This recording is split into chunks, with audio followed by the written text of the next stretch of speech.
At the $400 million signing gala, my husband brought his mistress and introduced her as his wife. My mother-in-law slapped me and told me to get lost, saying I was an eyesore. I walked over to the chairwoman of the partner conglomerate and said, "Mother, let them taste bankruptcy." The crystal chandelier on the ceiling of the Plaza Hotel's grand ballroom, brilliant as the Milky Way, cast sparkling streaks of light onto the polished marble floor. People walked about, laughing and talking, champagne flutes swirling in their hands, designer dresses brushing past each other amidst the scent of bespoke perfumes. In the midst of that extravagant space, I felt as out of place as an off-key keynote in a flawless symphony. Today was a momentous day for the Sterling Apex Group, the day of signing a commercial real estate contract worth $400 million a number, staggering enough to overwhelm anyone. But for me, Sloane, the wife of the young CEO Vance Sterling, this was just another evening in my 3 years of marriage. An evening where I knew I would be invisible again. My husband, Vance, was standing in the center of the ballroom, raising his glass, smiling radiantly beside his father and important partners. He wore a perfectly tailored Tom Ford suit, looking elegant and charismatic. But not once tonight did his eyes wander to where I was standing. My mother-in-law, Eleanor, was even worse. She glided past me like a cold breeze. Her deep crimson Oscar de la Renta evening gown exuded pride and power exactly like her personality. She was busy greeting, shaking hands, and receiving compliments. In her world, I was just a superfluous decoration. I was used to it. Over the past 3 years, I had learned to get used to pouring my own sparkling water, finding a hidden corner to sit in, and smiling to myself under the scrutinizing gazes of Manhattan's elite. They looked at me, an ordinary-looking girl in a simple off-the-rack dress, and then at my husband, their eyes filled with an unspoken question. Why her? I used to think that if I just lived decently, obediently, and worked hard, people would eventually love me. But after 3 years, I began to understand that whether people love you or not has nothing to do with how you live. The climax of the evening, or rather the climax of my endurance, was when Vance led another woman by the hand into the center of attention. Her name was Cleo, a rising runway model with a striking figure, wearing an emerald sweetheart evening gown that hugged every curve of her body. She linked her arm intimately through Vance's, and without a hint of embarrassment, my husband introduced her to the high society crowd. "Let me introduce you all. This is Cleo, my soulmate." A few people politely clapped and a few looked at me with pity, but my husband didn't even glance in my direction. Eleanor stood nearby, and not only did she not stop him, but she also smiled with deep satisfaction. She nodded at Cleo, her eyes affectionate, as if this were the daughter-in-law she had always wanted. My heart felt like it was being squeezed in a vice. Soulmate? Then what am I? The legal wife on paper, the person who gave up her career in architecture to stay home and care for his family. The person who stayed silent through all his late-night client dinners in Soho. And now I had become an outsider in my own marriage. I couldn't take it anymore. Taking a deep breath, I fought back the tears welling up in my eyes and walked toward them. I didn't scream or make a scene. I just stood in front of my husband, my voice terrifyingly calm. "Vance, could you explain this a bit? Isn't your wife still standing right here?" The whole room seemed to freeze. The melodic jazz quartet suddenly felt out of place, and all eyes turned toward us. Vance looked flustered. He detached Cleo's arm and stammered, "Sloane, don't. I don't make a scene here. We can talk when we get back to the penthouse." The penthouse? The home where I have never felt I belonged. Cleo stood beside him, smirking defiantly. She looked at me like I was a fool. But the person who ended it all wasn't my husband. It was my mother-in-law. Eleanor stepped forward, her beautifully contoured face hardening into authoritarian lines. Without a word, she swung her hand. A dry slap echoed, drowning out the ambient music. One side of my face burned, the pain excruciating. I clearly heard the gasps of shock from the Wall Street executives and socialites. I stood there, my neatly pinned hair now unraveled, a few strands hiding half of my face. I didn't shed a single tear, but my heart felt torn apart. Get lost, Eleanor hissed, her voice sharp as a surgical scalpel. Stop being an eyesore to me, you ungrateful little nobody. No one spoke up to defend me. My husband, the man I had loved and sacrificed for over 3 years, just stood there paralyzed. He looked at me, then at his mother, as if calculating which side would be easier to live with. I looked around at the eyes filled with pity, curiosity, and even gloating. Amidst hundreds of powerful people, I felt utterly alone. The physical pain was nothing compared to the humiliation gnawing at my soul. They hit me, humiliated me, just because I dared to demand my rightful status. So in their eyes, I wasn't even worth as much as a centerpiece on the table. I slowly straightened up, my hand subconsciously touching my burning cheek. I didn't look at my husband, nor at the woman who had struck me. Instead, I smiled a strangely gentle smile. That smile didn't seem to belong to me, nor to someone who had just been publicly humiliated. It made Eleanor freeze, and the gloating look in the Mistress Cleo's eyes momentarily shift to panic. Then I turned. Every step of my stilettos clicked firmly and clearly against the marble floor. I wasn't walking toward the exit to Fifth Avenue. I was walking straight toward the VIP table, where the titans of industry were seated. All eyes followed my every step, curious and confused. Eleanor seemed to snap out of it. She barked, "Where do you think you're going? Leave immediately." But I paid no attention. My destination was right in front of me. The woman sitting in the center of the banquet table had her hair in a sleek chignon, and her jet-black vintage Dior dress exuded an indescribable elegance and authority. She had a kind face, but her eyes were piercingly sharp. That was Margot Kensington, chairwoman of Vanguard Holdings, the most important partner in Sterling Apex's $400 million mega development. From the beginning until now, she had silently observed everything, her face showing no emotion. I stopped right beside her chair. The entire ballroom held its breath. Behind me, my husband and mother-in-law seemed to sense something was terribly wrong. Their faces began to pale. I leaned down, my hair falling to cover part of my expression. Then in the silent space I called out softly, but loud enough for everyone at the VIP table to hear. "Mother," that word dropped like a bomb in the middle of the plaza. Everyone at the VIP table turned to look at me in shock. My husband, Vance, was rooted to the spot. The crystal flute in his hand slipped and shattered on the floor. Eleanor's jaw dropped, her eyes wide, unable to believe what she had just heard. Whispers erupted throughout the hall like a broken beehive. Margot looked up at me. In her sharp eyes, a flash of heartbreak and furious anger suddenly appeared. She said nothing, only giving a slight nod as a silent confirmation. I knew she understood. I leaned close to her, my voice a whisper, but chillingly cold, just loud enough for the executives nearby to shudder. Let them taste bankruptcy. As soon as I finished, I stood up straight. My mother, Margot, kept her face entirely composed, but her actions were incredibly decisive. She gave a slight nod to the chief of staff standing behind her. The executive immediately understood, walked onto the stage, and took the microphone from the bewildered host. His voice rang out clear and resolute. "Ladies and gentlemen, on behalf of the chairwoman of Vanguard Holdings, Margot Kensington, I would like to make an urgent announcement. Due to unforeseen circumstances, we have officially decided to withdraw from the Sterling Apex Urban Redevelopment Project. All previous agreements and letters of intent are hereby void. Thank you and good evening." A brief statement, but its destructive power was greater than 1,000 insults. The entire hall was shaken. $400 million, the dream of the entire Sterling dynasty, the crown jewel of Apex, had shattered into smoke in a single moment. I saw my father-in-law, Richard Sterling, stagger, clutching the edge of a table. I saw Vance, his face as white as a sheet, looking at me with absolute horror and panic. And I saw Eleanor, the woman who had just screamed, "Get lost," at my face, now trembling, pointing a manicured finger at me, stammering incoherently. She rushed toward my mother, her contoured face now distorted with panic. She tried to force a strained smile, her voice trembling, stripped of all upper-crust authority.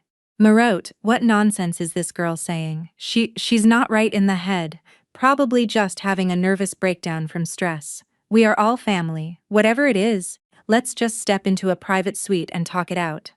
I found it laughable. Just a few minutes ago, she treated me like a disease. Now she hastily claimed we were family. My mother merely glanced at Eleanor, her eyes as cold as a New York winter. She didn't respond to her, but turned to look at me, her voice calm, but full of fierce protection. My daughter, I understand. As for my son-in-law, today I have finally seen his true colors. That sentence contained no profanity, but it was like an invisible backhand squarely across Vance's and his entire family's faces. It was both an affirmation and a corporate death sentence. Only then did Vance seem to wake from a trance. He looked at me, his eyes no longer cold or disdainful, but filled with absolute terror. He rushed over, ignoring the stars of hundreds of Manhattan's elite, and suddenly dropped to his knees at my feet. The hands that wore a limited edition PC Philippe that signed billion-dollar contracts were now pathetically clutching the hem of my skirt.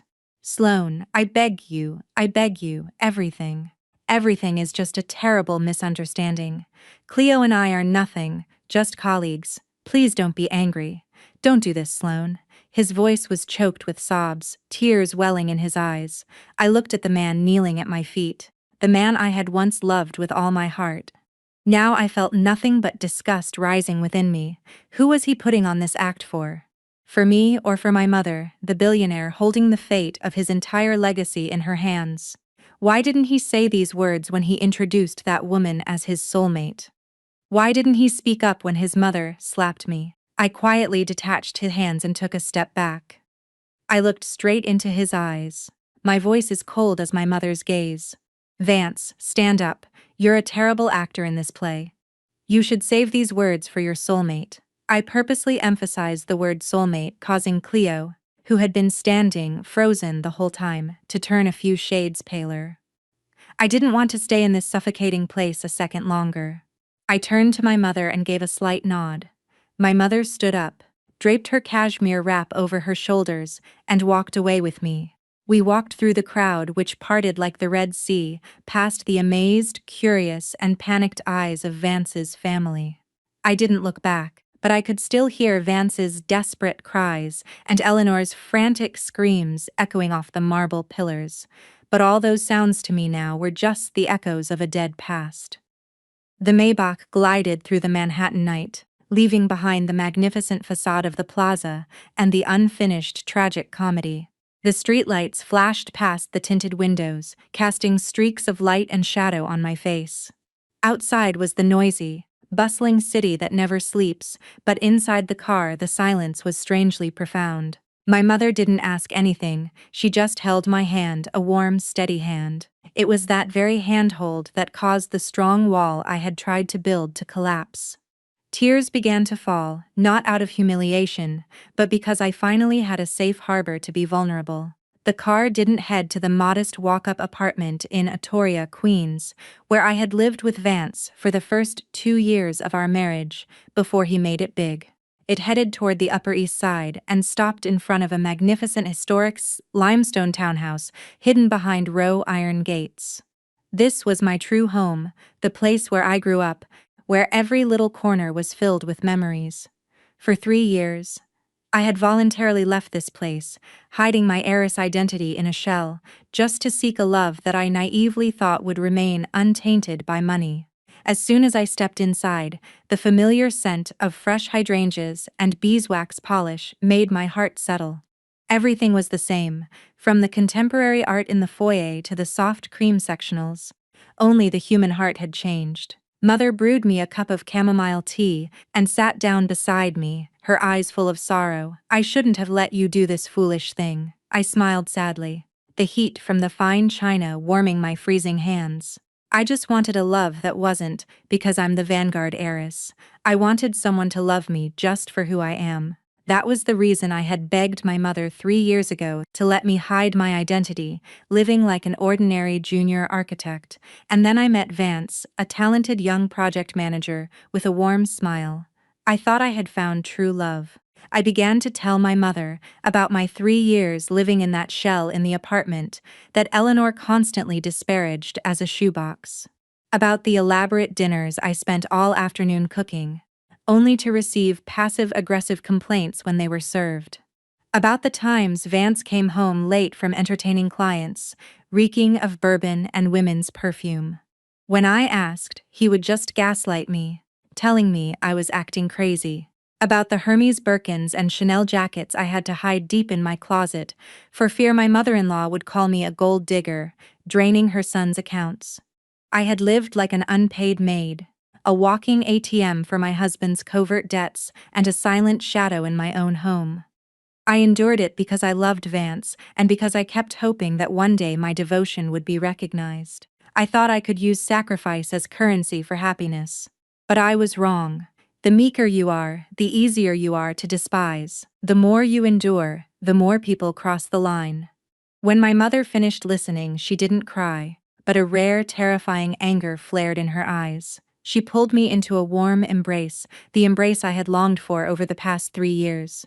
My sweet girl, you've suffered enough. From now on, no one in this city will dare look down on you, I promise. I buried my head in her shoulder, my tears soaking her silk blouse. I cried for my naivety, cried for the 3 years of my 20s that had been trampled. My innocence had ultimately exacted an exorbitant price. The next morning, I woke up in my familiar canopy bed. The early sunlight peeked through the heavy drapes. The space was unusually quiet, a stark contrast to the sirens and street noise of Queens. For the first time in 3 years, I slept deeply without nightmares, without waking up with a start to my mother-in-law's demanding texts or Vance's phone buzzing in the middle of the night.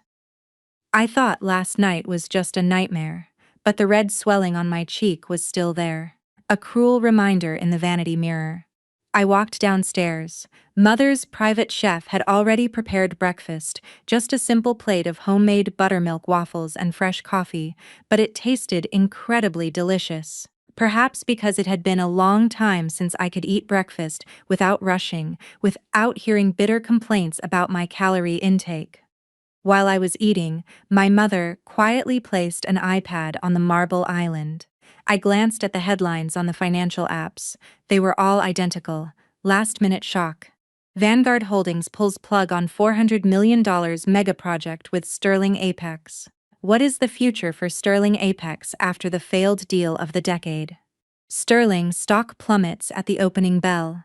Everything unfolded exactly as predicted. An empire built on leverage was now on the verge of collapse. In just one night, I scrolled through my phone. Business forums and Reddit threads were buzzing. People analyzed and speculated about the real reason behind the contract cancellation. Some said Sterling's financials were cooked. Others thought it was a hostile takeover attempt by a rival firm. But no one knew that the epicenter of this Wall Street earthquake stemmed from a single slap. I felt the first sweet taste of revenge, a creeping satisfaction in my heart when thinking of Vance and Eleanor's faces right now. But that feeling passed quickly, replaced by a strange emptiness. Would watching them file for Chapter 11 really make me happy? Could financial ruin erase the scars of 3 years of psychological abuse? I wasn't sure.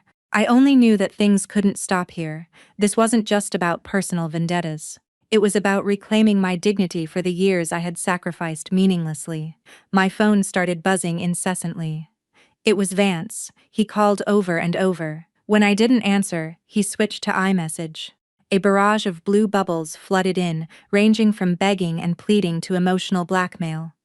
Sloan, I know I was an idiot. Forgive me this once. It was all my mother's fault. I never wanted this. Do you know if we lose this Vanguard deal, my whole family is ruined? Are you really that vindictive? If you don't answer, I'll come to the townhouse to find you. I read every line, my heart completely undisturbed. Vindictive. He calls me vindictive.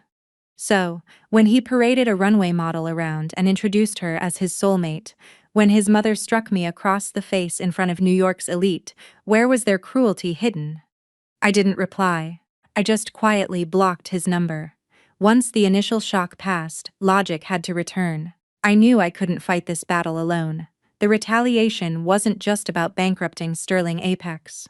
There were complex legal issues regarding the divorce and equitable distribution of assets in New York State.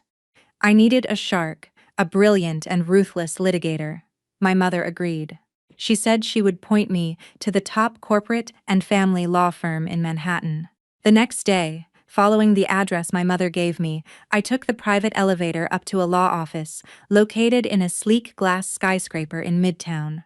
The office was designed impeccably, with floor-to-ceiling windows overlooking Central Park, but the lush potted fiddle leaf fig in the reception area gave it a grounding feel. As I was waiting, a man in a sharp charcoal suit walked out of a glass conference room. He was tall with a strong jawline, bright eyes behind tortoiseshell frames. "Sorry to keep you waiting. I am Declan, the senior partner who will be handling your case." The familiar cadence of his voice made me look up, and I was stunned. This face, this voice, though more mature and weathered, I still recognized him. "Declan, are you Declan Hayes from my undergrad cohort at Columbia?" I blurted out, unable to hide my surprise. The man in front of me also froze. He looked at me intently, and then a warm, genuine smile bloomed on his face. "Sloane, it really is you. It's been forever. I never expected we'd meet again under these circumstances." It turned out that the prestigious law firm my mother endorsed was co-founded by my old college friend. The world of Manhattan power players can be truly small sometimes. Meeting an old acquaintance greatly eased the initial tension. Declan invited me into his corner office. We sat and talked, reminiscing about our days at Columbia. I still remembered the Declan of the past. A brilliant scholarship student, always quiet and reserved, but the only person who stood up to defend me when I was harassed by a group of entitled frat guys. After graduation, we lost touch. I never imagined the intense, studious guy from years ago would become a heavyweight litigator.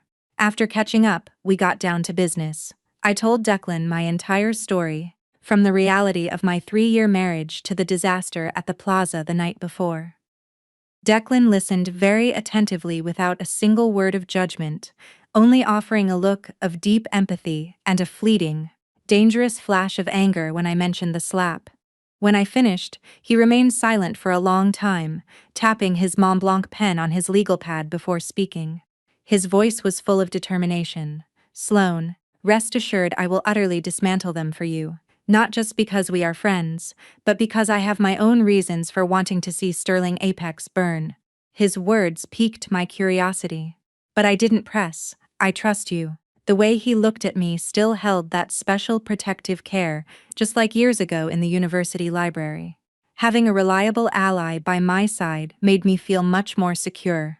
I knew this battle would be a grueling legal war of attrition, but I was no longer alone. An alliance had been formed, and we were ready for discovery. A few days later, I met Declan again at his office. Outside the window, the Manhattan skyline was obscured by a gray drizzle. But inside my heart, there was a quiet, calculating pause. We already had our initial strategies for the divorce filings, ensuring Vance wouldn't get a dime of my premarital Vanguard trust. But Declan's words from the other day that he had a personal vendetta against Sterling kept lingering in my mind. I sensed that behind my case, there was another story, a deeper wound. After reviewing the financials, Declan pushed up his glasses, his gaze staring far away past the skyscrapers. He stayed silent for a long time, as if weighing his words. "Sloane, perhaps I should tell you the real reason. Dealing with Sterling isn't just pro bono work for me, it's a debt of blood." I didn't interrupt, just waited quietly. I knew this was not an easy story to unearth. Declan stood up, walked to the window, his hands unconsciously clenching into fists in his pockets. "That $400 million project, that luxury eco-community Sterling planned to build upstate. Do you know what land it sits on?" I shook my head. During my marriage, I had only vaguely heard Vance brag that it was a pristine plot in the Hudson Valley, prime real estate for wealthy weekenders, but I never looked into the zoning or acquisition. Declan's voice dropped, tinged with a distant sorrow. "It used to be a working farm, an apple orchard. It was where my maternal grandparents lived for their entire lives. The land wasn't massive, just enough for a farmhouse, a barn, and rows of McIntosh and Honeycrisp. My childhood, my summers were tied to that place, to the smell of cider and the quiet mornings. Listening, my heart tightened. An image of a peaceful pastoral life emerged. completely contrasting with the cutthroat corporate luxury I had just navigated. Declan continued, his jaw tight. 10 years ago, Vance's father, Richard Sterling, came looking for them. He talked about county development, eminent domain loopholes, promising fair market value, but then they used every dirty mob adjacent trick in the book to force the appraisal down and apply pressure. Gentle farmers who only knew their harvest their whole lives. How could they fight against a billionaire developer's legal army? My grandparents and a dozen other local families refused to sell. They held their ground because it was generational land, the blood, sweat, and tears of a century. But then Richard sent private fixers to intimidate them. One night, my grandmother's greenhouse was smashed to pieces. Another day, my grandfather's loyal shepherd dog was poisoned. My grandfather was so frustrated, so overwhelmed by the legal fees and harassment that he suffered a massive stroke. Finally, to pay off the medical debt to keep him alive, my grandmother had to bite the bullet and sign the deed over to a sterling shell company for pennies on the dollar. Declan turned back to look at me, the unhidden pain etched into his sharp features. My grandfather didn't make it before he died in that hospital bed. He held my hand tightly, repeatedly telling me to study the law, so that one day I could demand justice for the people the system forgets. This debt isn't about equity, Sloan. It's a generational trauma. The repressed anger of honest people crushed by corporate greed. Declan's story blew through me like an Arctic wind, fanning the flames of resentment within me. But it also made my mind clearer and sharper than ever.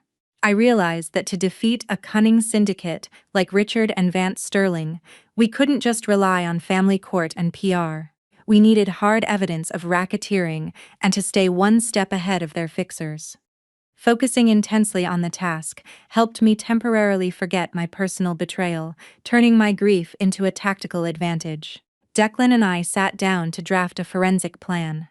The battle would be fought on two fronts. I, with the advantage of having lived in their house for 3 years, would be responsible for providing internal breadcrumbs.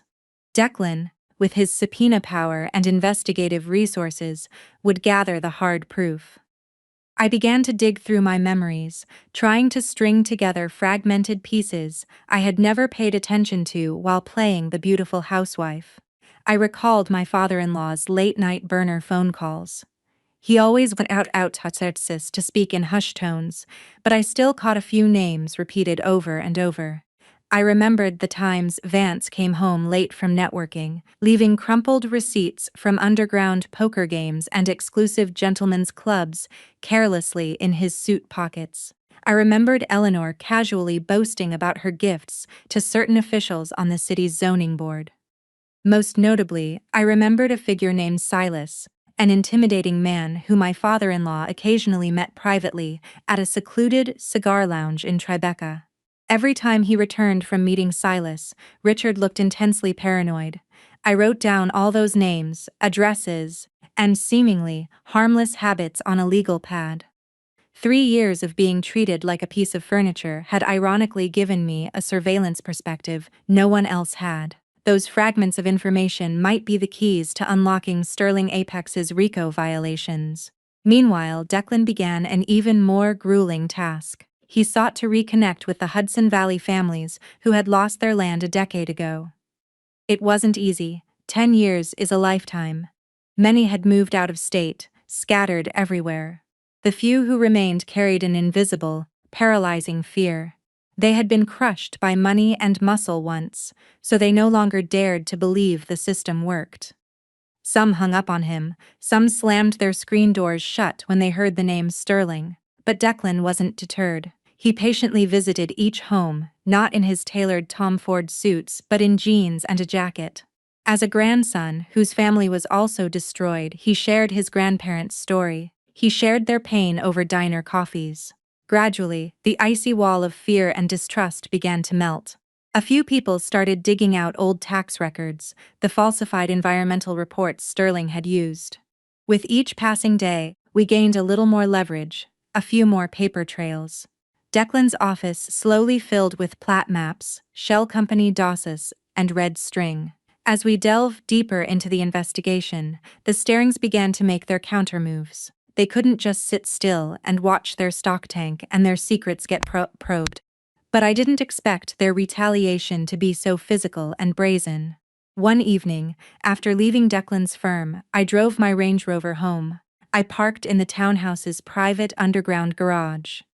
The space was silent with only the hum of the ventilation and my echoing footsteps. As I locked the car and turned toward the private elevator, a heavy figure stepped out from behind a concrete pillar, blocking my path. I startled, reflexively taking a step back.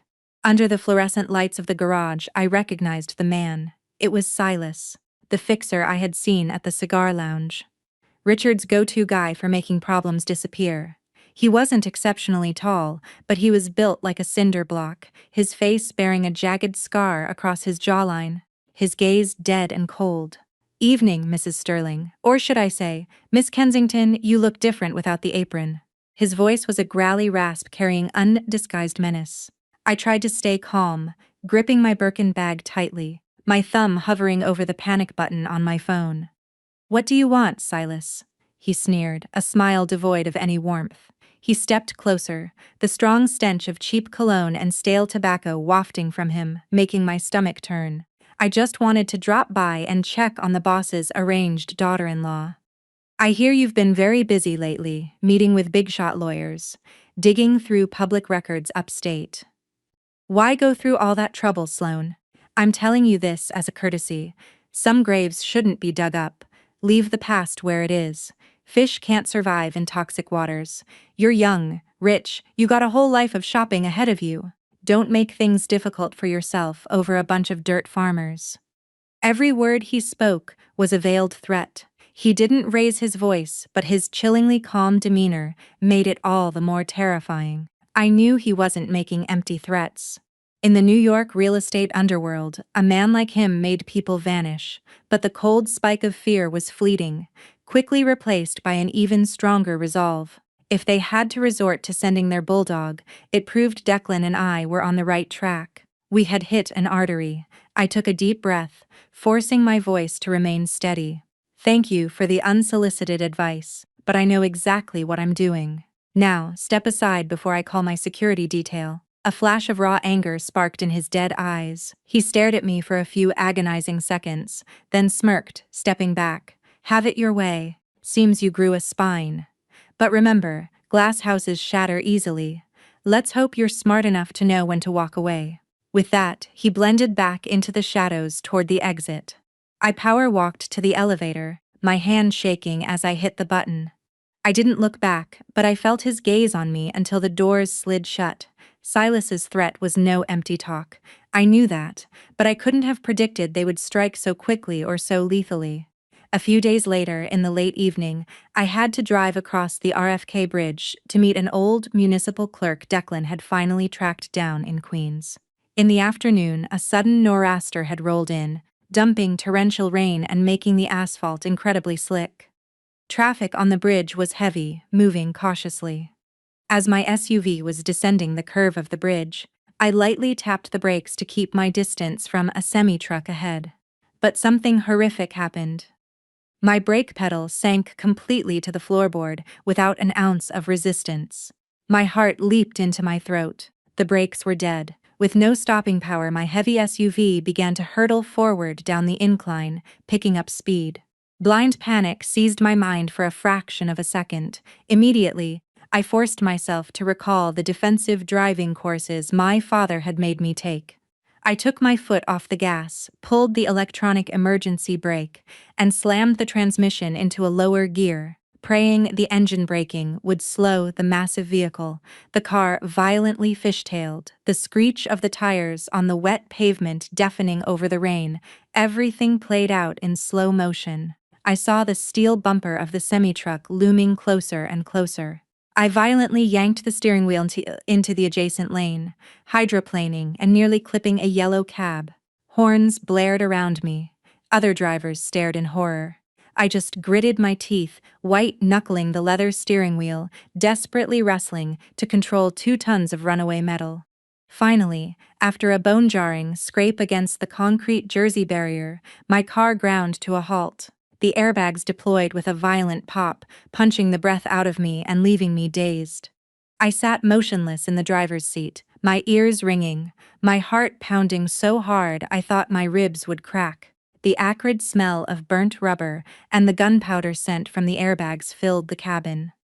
Outside, traffic had backed up, the red glow of taillights illuminating the pouring rain, trembling violently. I forced the door open and stumbled out into the downpour. Looking at the crushed front quarter panel and the long black skid marks on the bridge, the reality of death washed over me. A fraction of a second slower, and I would have been crushed under the 18-wheeler, or launched into the East River. The shock faded, immediately replaced by an icy, seething, murderous rage. I didn't call an ambulance. I called Declan, and then I called the NYPD. When the police and a forensic mechanic arrived at the scene, the preliminary inspection under the floodlights confirmed my darkest suspicion. My brake lines had been severed, a clean, deliberate cut with a wire snip. This was no mechanical failure. This was attempted homicide. Sitting in the freezing rain, watching the flatbed tow my ruined car away, my heart turned to flint. Silas's voice echoed in my head. Glass houses shatter easily. They didn't just want to intimidate me. They wanted me in a body bag. They wanted to silence Vanguard's A's and the divorce proceedings forever. The final moral boundary had been obliterated. Any lingering hesitation, any tiny pathetic thought of a quiet settlement left inside me vanished. This war would now end in total annihilation. The accident on the RFK bridge served as a brutal catalyst. It didn't break me. Instead, it forged my will and Declan's into titanium. The incident also generated massive heat. The NYPD officially opened a criminal investigation into attempted murder and vehicular sabotage, though we knew tying it directly to Richard Sterling would be incredibly difficult. The police pressure forced the Sterling family to bunker down. We knew our window was closing. We had to accelerate our offensive before Silas pulled another lethal stunt. Luck finally smiled upon us, not from the detectives, but from Declan's relentless underworld digging. After days of running on pure adrenaline and espresso, Declan came to my townhouse with a flash drive. He told me that through a private investigator he retained, he had secured security camera footage from a luxury condo building across the street from my garage entrance. The camera was angled to catch the sidewalk, but it caught a sliver of the alley leading into my private parking structure. We sat in my study, our eyes glued to his MacBook screen. He repeatedly looped the footage from the night before my accident. The image was grainy due to the rain and the low light, but after staring at it a dozen times, we spotted the ghost. At exactly 3:15 a.m., a man in a dark hoodie stealthily approached the garage gate, bypassed the electronic lock with a cloner, and slipped inside. 10 minutes later, he walked back out. We couldn't clearly see his face, but his hulking build and distinct limp were undeniable. Declan used an enhancement software to clean up a single frame. When the man reached up to pull his hood down, a tiny detail emerged under the glow of a street lamp. On the man's thick wrist was a crude tattoo of a scorpion. I felt a cold chill run down my spine. I remembered that night in the garage when Silas had leaned against the pillar. His suit sleeve had ridden up, and I had seen that exact same scorpion. But Declan didn't stop there. He leaned on his criminal defense contacts. By morning, he had a name. The man in the video wasn't Silas himself, but a known enforcer named Jax, a violent felon who did the dirty hands-on work for Silas's crew. Jax had just made parole and was officially on the payroll of a security consulting firm owned by Sterling Apex. The puzzle pieces locked together with a satisfying click. Holding this digital evidence, though perhaps not enough for a district attorney to immediately indict a billionaire, I felt a surge of predatory relief. We had the smoking gun. I looked at Declan, whose tie was loose and who hadn't slept in 3 days, feeling a profound sense of gratitude. "Thank you, Declan. If it weren't for you," Declan just smiled, rubbing his tired eyes, his expression incredibly soft when he looked at me. "Between us, Sloane, there's no tally. What I'm doing for you, I'm doing to fulfill my grandfather's dying wish." We're in this together. The intensity in his eyes made my breath catch slightly, amidst the storm of assassination attempts and corporate espionage. His steadfast presence was an anchor keeping me from drifting into madness. We knew the endgame was approaching, and with our backs to each other, we wouldn't fall. While we were meticulously building a federal case, the Sterling camp was imploding from within. This high-stakes chess game didn't just involve me, Declan, and the Starings. There were other pawns parasites willing to turn on their hosts to survive. Cleo, the runway model Vance had flaunted as his soulmate, was one such parasite. She saw the Sterling Apex stock plummeting to penny stock levels and possessing a predator's instinct. She knew the ship was sinking. One afternoon, I received a call from a block number. The female voice on the other end was sweet, but laced with desperation. "Hi Sloan, it's Cleo, we really need to talk." I arched an eyebrow. Entirely unsurprised, I agreed to meet her. We met at an exclusive, dimly lit speakeasy in Tribeca during off hours. Cleo arrived wearing oversized Celine sunglasses and a trench coat. Looking paranoid, she slid into the leather booth and didn't beat around the bush. "Sloan, I know you're out for blood, and I have something that will hand you Vance's head on a silver platter." With that, she placed her iPhone on the table and tapped play on a voice memo. Vance's voice rang out. The audio slightly muffled, but unmistakably him, and the words were utterly vile. "Relax, Cleo. Sloan is clueless. She's a trust fund brat who just wants to play house. Once the Vanguard deal closes and I secure the $400 million, my dad and I are restructuring the assets offshore. I'll blindside her with divorce papers and she won't see a dime of alimony. Then we take the yacht to Street Bart's, just you and me." Next came Cleo's breathy giggle and Vance's disgusting promises. I sat there sipping my sparkling water, my expression entirely blank. Even though I felt absolutely zero love for the man anymore, hearing the premeditated malice, the sheer sociopathy of his plan made my blood run cold. For 3 years I had been married to a smiling shark. Cleo stopped the recording and looked at me, expecting me to break down. "Well, with this, you completely nuke his character in divorce court. The judge will give you whatever you want." I stayed silent, swirling the lime in my glass, waiting for the invoice. She leaned in, a greedy glint in her eyes. "I'll airdrop you this file right now. But I want $5 million. A drop in the bucket for the Vanguard heiress, right?"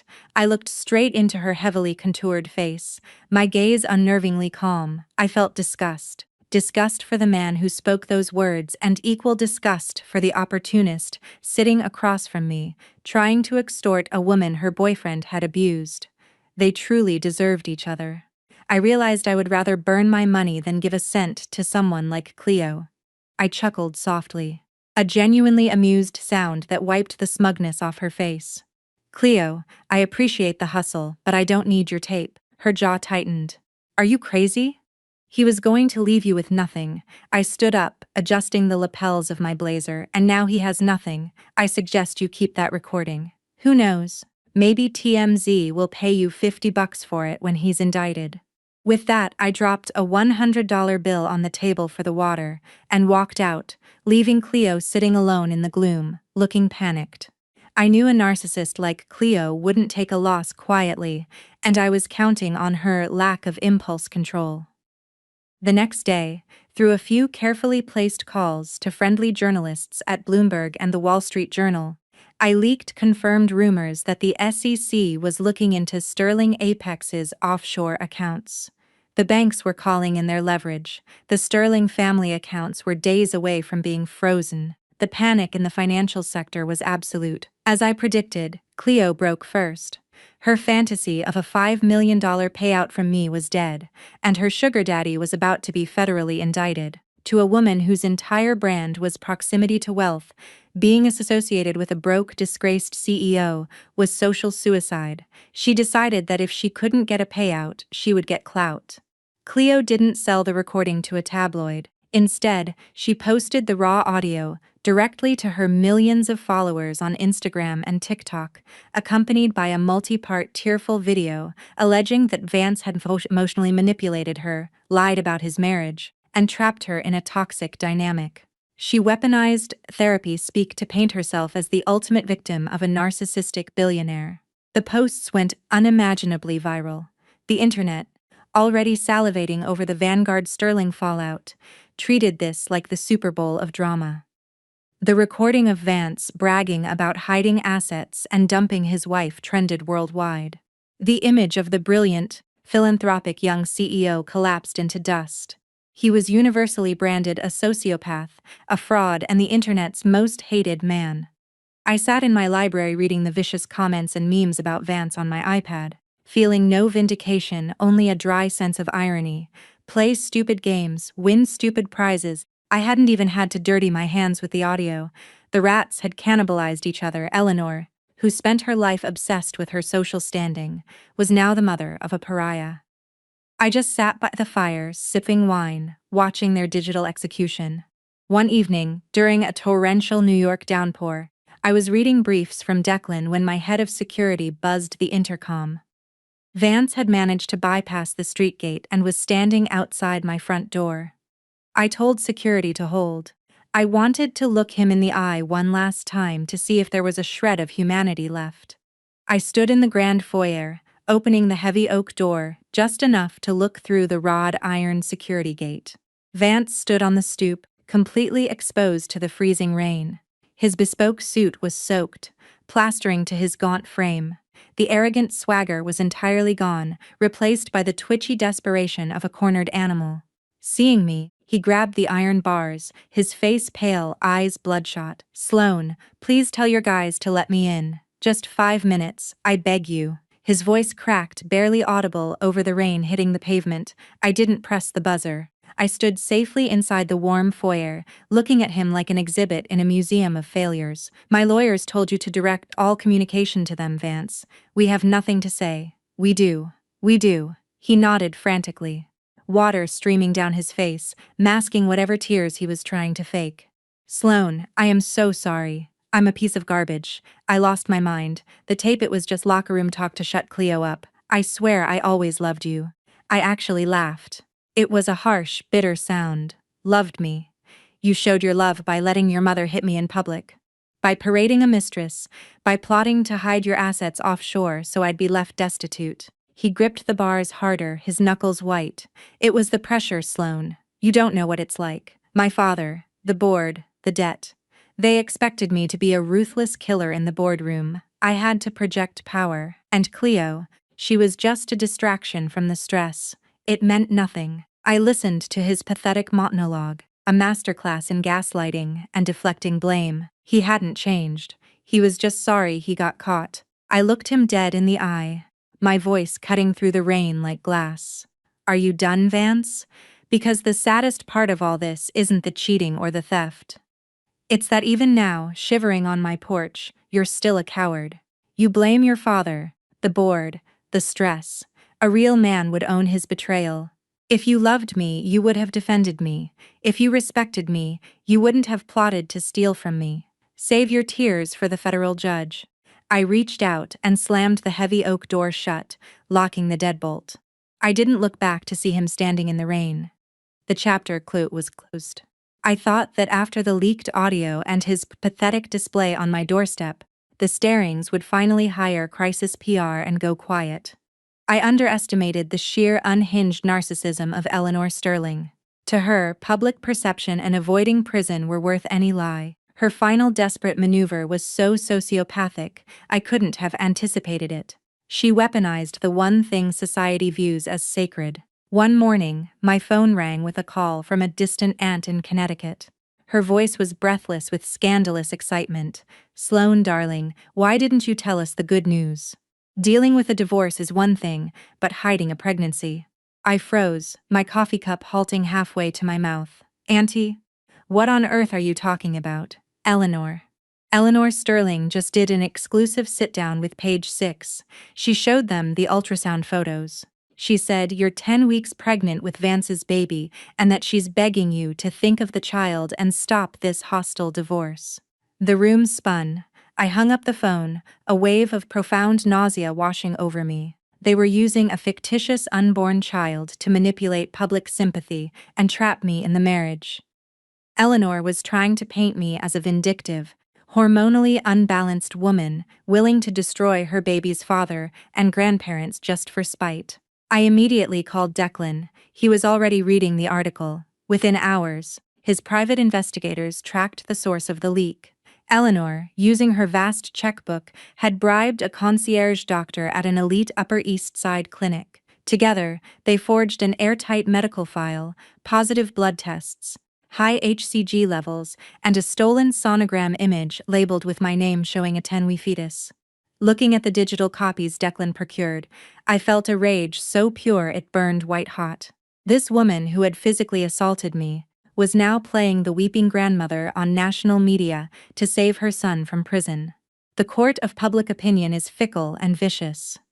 Once Page 6 published the exclusive, the narrative shifted violently. Eleanor appeared on morning talk shows, dabbing her dry eyes with a tissue, begging me to come home for the sake of her grandchild. She claimed the entire Vanguard fallout was just a horrible misunderstanding blown out of proportion by my pregnancy hormones. Online, the trolls turned their vitriol toward me. Wow, she's pregnant and still trying to bankrupt her baby daddy. Psycho, she's just a spoiled heiress using the courts to punish him. Think of the kid. You selfish brat, the pressure was suffocating. Paparazzi camped outside my townhouse, but I did not crack. The bigger the lie, the harder the fall. Eleanor wanted to break my spirit, but she had just handed me the rope to hang her with. I didn't issue a frantic Twitter denial.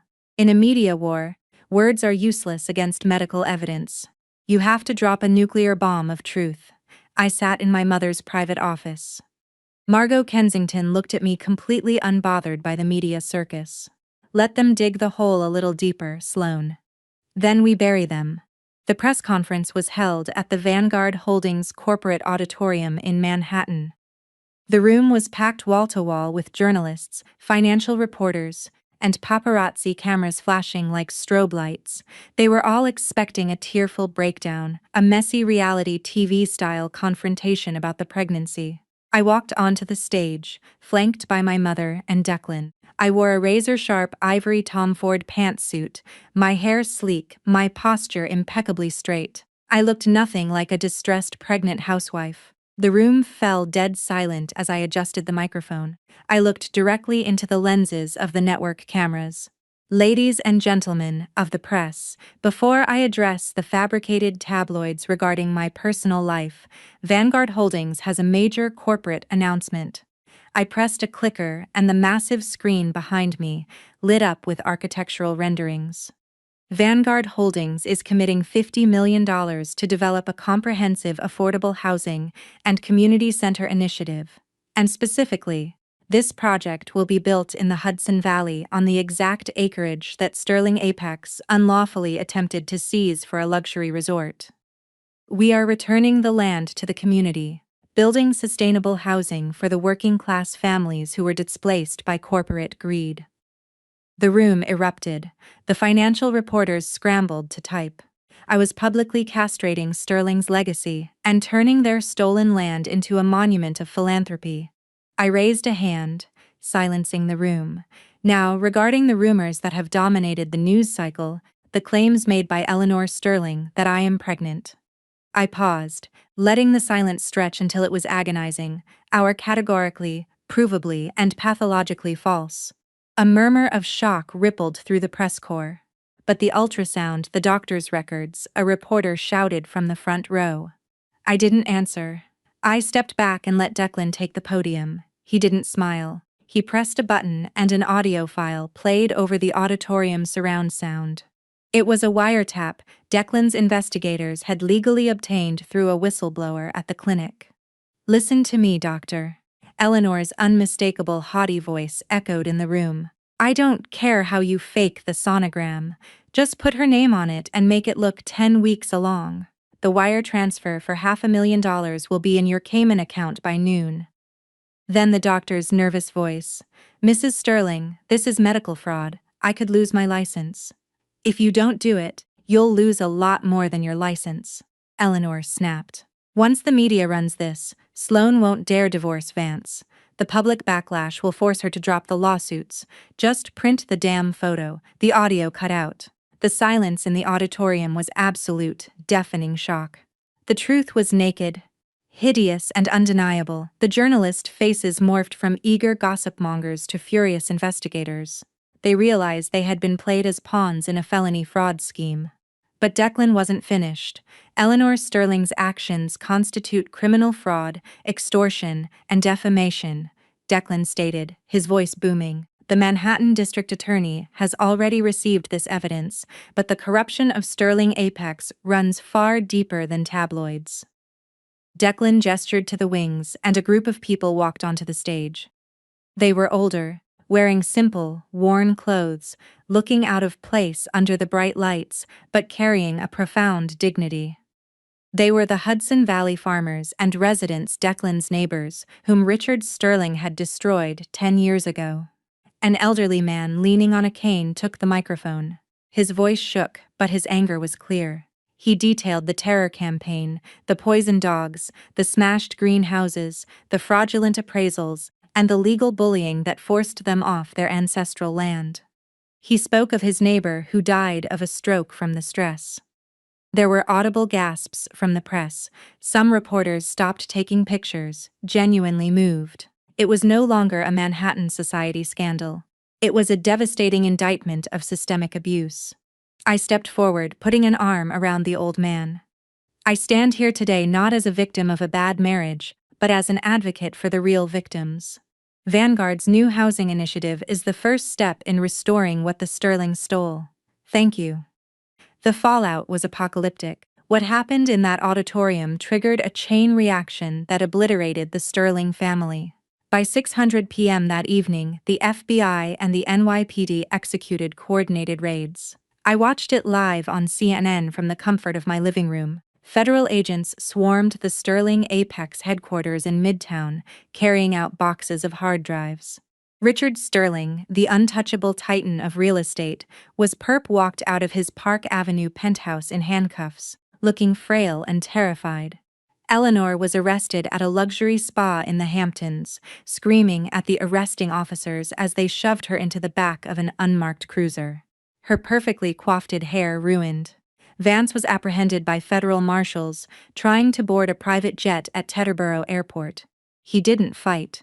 The footage showed him staring blankly at the tarmac. A broken man who finally realized his daddy's money couldn't buy his way out of a federal indictment. The charges were staggering: RICO violations, wire fraud, medical fraud, extortion, and conspiracy. Sterling Apex filed for Chapter 11 bankruptcy the next morning. In the weeks that followed, my life settled into a strange, quiet peace. The media storm moved on to the next scandal. I spent my days reading, working on the Hudson Valley architectural designs, and taking long walks through Central Park. I was learning to breathe again. One rainy Sunday afternoon, while sorting through boxes from my childhood bedroom, I opened an old cedar chest. Inside were keepsakes from my late father, Arthur. He was a brilliant structural engineer who had died in a tragic scaffolding collapse on a construction site when I was 15. The official report called it a freak accident. My mother had been devastated, and I had buried the grief deep in my psyche. I pulled out a faded Polaroid of my dad, holding me on his shoulders at a Mets game. As I stared at his smiling face, a jarring, terrifying memory surfaced. I remembered the weeks before he died. He had been agitated, pacing the house, arguing on the phone about load-bearing stress and criminal negligence. I frantically dug through the chest until I found his old leather-bound site journals. I flipped to the final entries from 15 years ago, the project he was managing, the contractor overseeing the site. My blood ran cold. The holding company listed on the site plans was a subsidiary of Sterling Apex. Back then, Richard Sterling was just an up-and-coming developer cutting corners to build his empire. I took the journal downstairs and showed my mother. When she saw the subsidiary name, the color drained from her face. "Mom," I whispered, my voice shaking. "Dad's accident. Was it a Sterling site?" She slowly sat down, clutching the journal. "Yes, it was Richard's first major high-rise. Your father was the chief structural engineer. He was meticulous, Sloan. He never made mistakes. I never believed it was just an accident. But the OSHA inspectors cleared the site, and we had no proof. The grief I had buried for over a decade ignited into a roaring inferno. What if my father's death wasn't a tragedy? What if it was a murder? I didn't tell Declan immediately. I needed to look the devil in the eye. I arranged a visitor's pass to the Metropolitan Detention Center in Brooklyn, where Vance was being held without bail. The federal holding facility was bleak, smelling of bleach and despair. I sat down behind the thick plexiglass in the visitation room. Vance walked in wearing a khaki prison jumpsuit. He looked 10 years older, hollowed out, the arrogance entirely scrubbed from his soul. He picked up the heavy black phone receiver. I picked up mine. "Did you come to gloat?" he asked, his voice raspy. "You won, Sloan. You took everything." "I didn't come to gloat, Vance. I came to ask you a question about 15 years ago about my father, Arthur." Vance's eyes darted away, a flicker of genuine panic crossing his face. "I don't know what you're talking about." The site collapsed. "The one Richard built. My father was going to blow the whistle on your dad's cheap materials, wasn't he?" Vance stared at me, his chest heaving. In his absolute despair, facing decades in federal prison, perhaps he realized he had nothing left to lose. Or perhaps he just wanted to drag his father down with him. He let out a hollow, psychotic laugh. "An accident? You think my dad built a billion-dollar empire playing by the rules? You're naive, Sloan." He leaned close to the plexiglass, his breath fogging the barrier. "My father doesn't just owe your family money. He owes you blood." Vance hung up the phone and walked back to his cell, leaving me staring at the glass. I left the prison, the cold wind whipping off the East River. It was no longer a corporate vengeance plot. It was a homicide investigation hidden for 15 years. I immediately called Declan and brought him the journal. He mobilized his entire investigative team. Reopening a 15-year-old construction fatality was nearly impossible. Evidence is paved over, witnesses move on or die. But we found a thread in my father's journal. He repeatedly mentioned a site foreman named Harlan Graves. My dad wrote that Heron was a good man, but terrified of Richard Sterling's thugs. If we could find Heron Graves, we might find the truth. It took Declan's team 2 weeks, utilizing skip tracers and tax records to locate him. Harlan had quit construction the day after my father died, sold his house in Queens, and disappeared into the Adirondack Mountains upstate, living off the grid. Declan and I drove 4 hours north into the deep woods. We found Harlan's modest log cabin sitting by a frozen lake. An old man with a thick white beard and weathered skin was chopping firewood on the porch. When we approached and introduced ourselves, the color washed out of his face. At first, he refused to speak, citing his age and poor memory. The fear of Richard Sterling was still hardwired into his brain. I took out the Polaroid of my father and laid it on the wooden table. "Mr. Graves, I am Arthur's daughter. I didn't come to punish you. I just want to know why my father didn't come home. For 15 years, my mother and I have lived with a ghost." "Please give my dad peace," Declan gently added. "Richard Sterling is in federal custody, Heron. He can't hurt you anymore, but we need your testimony to make sure he never sees daylight again." Harlan looked at the photo, his hands trembling. He covered his face and began to weep the heavy, agonizing sobs of a man who had carried a crushing guilt for a decade and a half. He confessed everything. Harlan explained that Richard Sterling had ordered the use of substandard counterfeit steel for the main scaffolding to cut millions in costs. My father Arthur discovered the fraud. He threatened to go straight to the Department of Buildings and the press, which would have ruined Richard. The night before the accident, Harlan saw Silas Richards' fixer and a crew of men tampering with the primary load-bearing joints on the scaffolding. Harlan was threatened with his family's lives if he spoke up. The next morning, my father went up for his inspection. The rigging gave way instantly. Richard paid off the corrupt safety inspectors and wired a massive sum into an offshore account for Heron to buy his silence and disappear. I sat on the porch, staring out at the frozen lake, tears streaming down my face. My father, a man of uncompromising integrity, was murdered for profit. With Harlan's sworn affidavit, Declan approached the U.S. Attorney's office. They obtained a highly restricted search warrant for a secondary off-the-book storage facility Richard kept in New Jersey. Inside a fireproof safe hidden behind drywall, the FBI found the Holy Grail, Richard Sterling's personal ledger. It wasn't just accounting. It was a paranoid man's insurance policy as it is against his own fixers.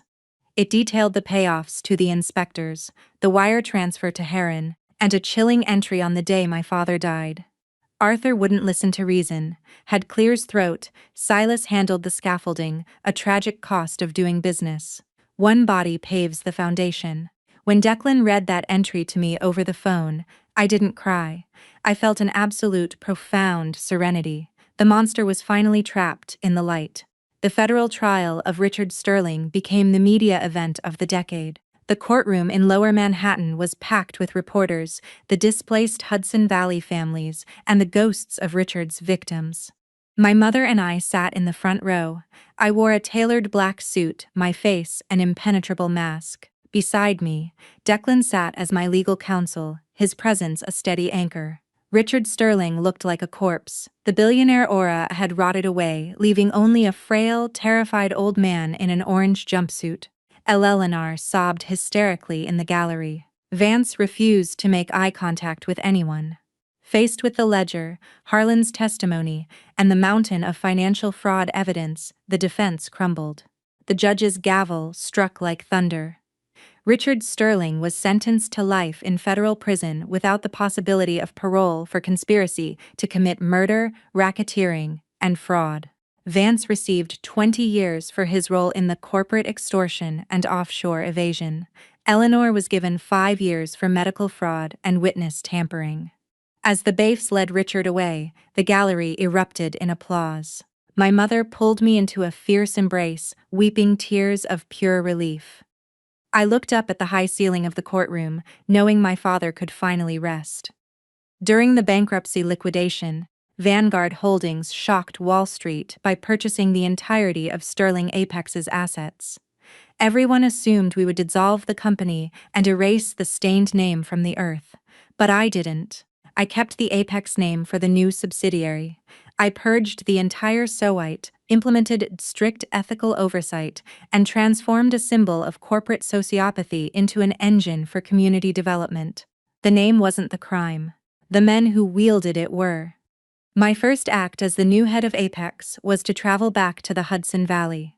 We didn't just build the affordable housing, we tracked down every family Sterling had displaced. I sat in their living rooms and handed them newly drafted deeds. We sold them back their ancestral plots for exactly $1. Alongside massive financial restitution packages drawn directly from the liquidated Sterling estates. When an elderly woman, Declan's grandmother's best friend, held the deed to her farm and wept with joy, holding my hands, I knew I had found my life's purpose. I had taken the weapon used to destroy my family and turned it into a plowshare. Life settled into a beautiful, productive rhythm. The Vanguard Apex housing initiatives flourished. I felt lighter, unburdened by the need to prove my worth to people who couldn't see my soul. Throughout it all, Declan was my constant. He was my brilliant legal mind, my confidant, and my partner in dismantling empires. We worked late nights over blueprints and legal briefs, sharing takeout Chinese food and easy laughter. The trauma of the past had bonded us, but the shared vision for the future was what made us inseparable. One brisk autumn evening, Declan and I were walking through Central Park. The leaves had turned into brilliant shades of gold and crimson. The city skyline twinkled through the bare branches.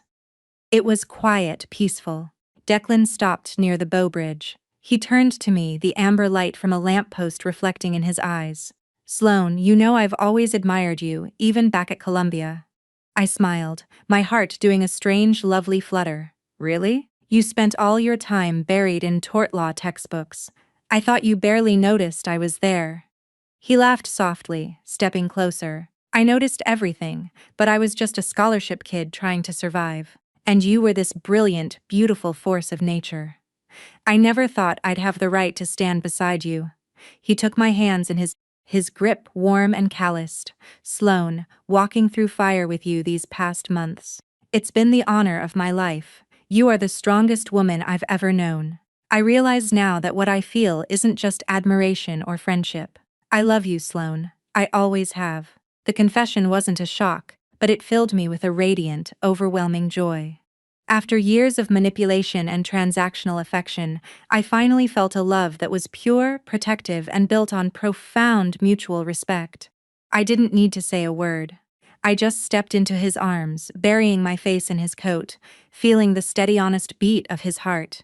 Years passed. The storm that had ravaged my life was now just a chapter in a textbook on corporate ethics. One afternoon, I received a letter processed through the federal penitentiary system. The handwriting on the envelope belonged to Vance. I sat at my desk looking at it. I didn't feel the old spike of anger or anxiety. I just felt a distant curiosity. I opened it to finally close the door. The letter was short, the handwriting shaky. He didn't beg for an appeal or ask for money. Sloane, sitting in an 810 cell gives a man too much time to think. I see clearly now what a monster I became trying to chase my father's approval. I threw away the only real thing in my life. I hear you and Declan are married, and the Hudson Project is a massive success. I am genuinely glad. You deserved a partner, not a parasite. I'm paying my debt, and I know I deserve every second of it. Do you remember our first date in Central Park? You dropped a little silver hairpin. I kept it in my pocket for years, thinking I had caught something beautiful, but I was the one who crushed it. I'm sorry, be happy. I folded the letter and dropped it into the paper shredder. I felt no lingering malice, only a quiet pity for a man who traded his soul for a facade. Forgiveness wasn't about telling him he was absolved. It was about the fact that his memory no longer had the power to make my pulse race. On a bright Sunday morning, Declan and I drove up to the Hudson Valley to visit the completed community project. The old orchards had been revitalized alongside the sustainable, beautifully designed homes.